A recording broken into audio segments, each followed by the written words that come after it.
Hi folks, welcome back to my channel. This is the Addicted Bookworm. It is still President's Day. It's daytime. It's like 2:09 in the afternoon, and I love it because this natural light just floods in and I'm able to read my physical books without any kind of issue. However, I will say that I am still continuing to read the second book on here, the two books that I showed you guys early this morning on my Kindle because, you know.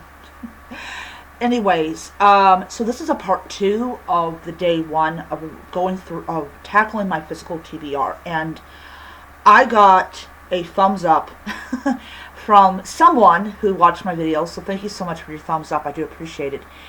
And I love the idea that people are happy that I'm finally tackling my physical TBR. And there's this kind of, I don't know if I mentioned in the video, but there's kind of this movement to kind of go back to analog with like none of the screens and anything like that. And I really, really like that idea of going analog. That basically you are essentially not getting on a screen. And I think that when you're on a screen way too many times, it affects your brain. And I kind of like the idea of, yeah, I have all these physical books. Why am I not reading them? So when I tackle all of my fantasy books, I'm of a total of 14 books on my shelf that I've not read. And I'm probably going to tackle those books like next year, or if I have a couple weeks left of the year, I'm probably going to go ahead and tackle The Return of the King, because I did read the second book on Kindle. I'm going to have to purchase the second book because I do, own it. I've read it, but I want to own it, and everything. So there's also a lot of people that are posting videos about tackling their TBR, but I think a lot of them, they have such a large amount of books that they kind of don't realize that, yeah, there's a problem with trying to tackle the books that you have because you have so many of them. But I do commend them for at least trying and stuff. But this girl is doing it. This girl is doing it. All right. So I am on what is supposed to be the 11th chapter. So I was only going to read like 5 and 6, but I got so into the book, I actually went up to chapter 11, and I'm like, I am going to say this. All right.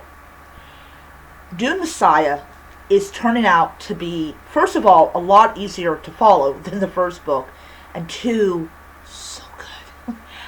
And I know some of you are going to say, you could just easily read it on your Kindle, or you could borrow it from libraries and ebook. Yes, I could, but I own the book. Why would I do that? Why would I do that? I don't know why I would do that. I am determined this year that I will get the third book.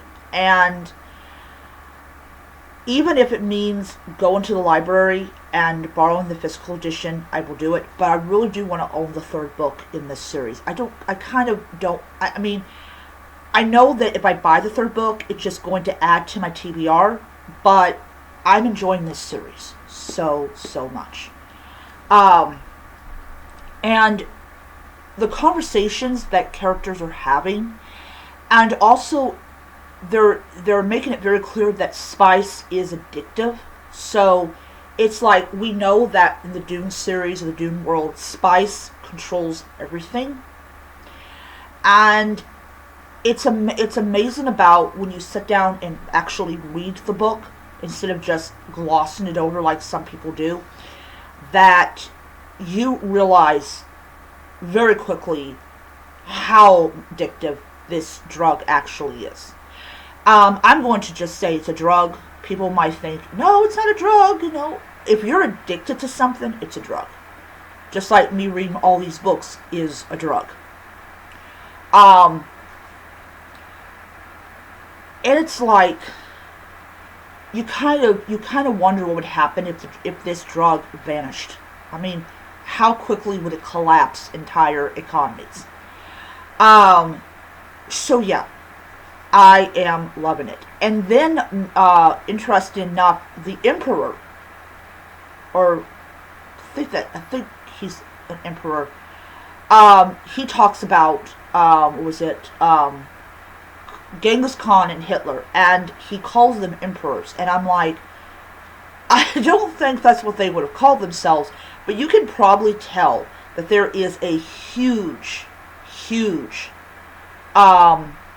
space of time between events of the last century and events in this book, where you literally have these guys that are like, they look at these two men in veneration, and I'm like, you know, how much of history has been distorted and how much of history has stayed the same but is being viewed in a very weird lens. So I'm eager to continue. I'm not going to read this book when I get home because it'll be dark out. I like reading the book when the light comes through, so I will be continuing this book tomorrow. I should have this book read on Wednesday because I literally am like, I'm just loving this book. And so I definitely see myself finishing this book on Wednesday. Then, The Court of Thorns and Roses. I'm currently on chapter 21. According to my Kindle, I'm at 42% of this book finished. And I will tell you, one of the huge reasons that I got this book is because it has been banned in so many different libraries, so many different school libraries because of its themes.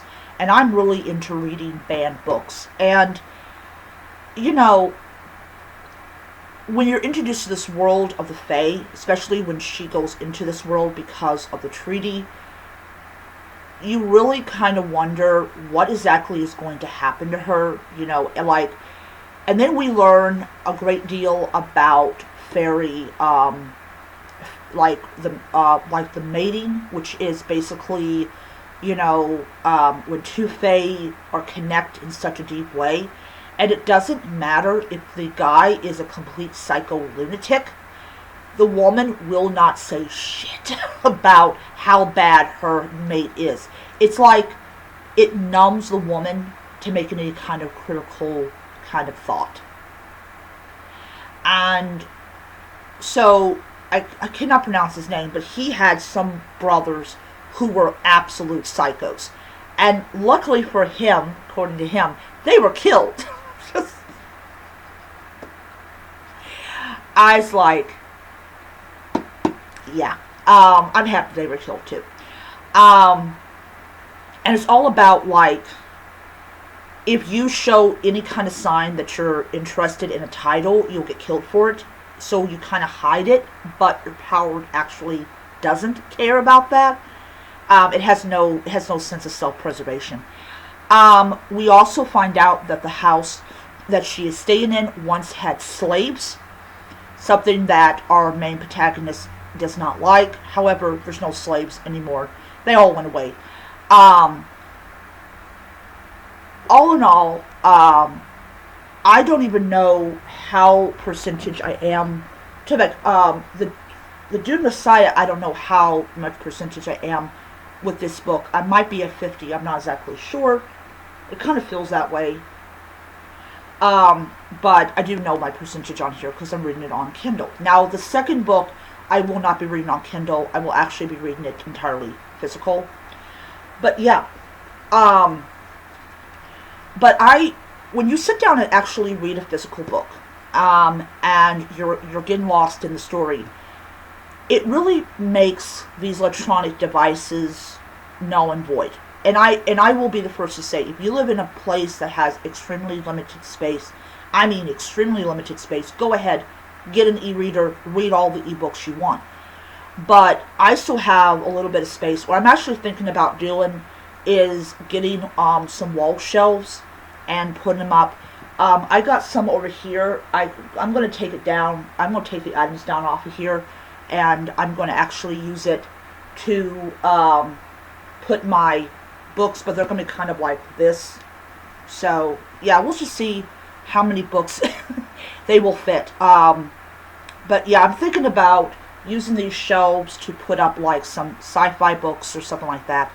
I'm going to purchase Red Rising because I did in fact finish reading that, and I'm also going to pick up the second book in the Red Rising series because I do want to read that as a physical edition and everything. So anyways, that is my video. I will probably do these in parts, like this is going to be part 2. And then tomorrow, when I come home, I will most likely have read chapters 21 all the way to 25 of this book. So I will do a video about that. I am going to be focusing as well on my digital TBR, but this is mainly about my physical TBR, so you're not going to get snippets of like, oh, I read this ebook and I've read, this many chapters. I'm not going to do that. I will, however, still post a book review of my digital content and everything. So really super excited about finishing these 2 books. And yeah, so thank you everybody that gave me a thumbs up for that, tackling my physical TBR. I'm going to recount them to make sure that I have the right amount. And I'm not really going to set a schedule of when I pick up the next book. Knowing me, it will probably be as soon as I finish whatever book I'm on. And I will show you guys the book. Okay, that is my video. See you guys next time. Bye.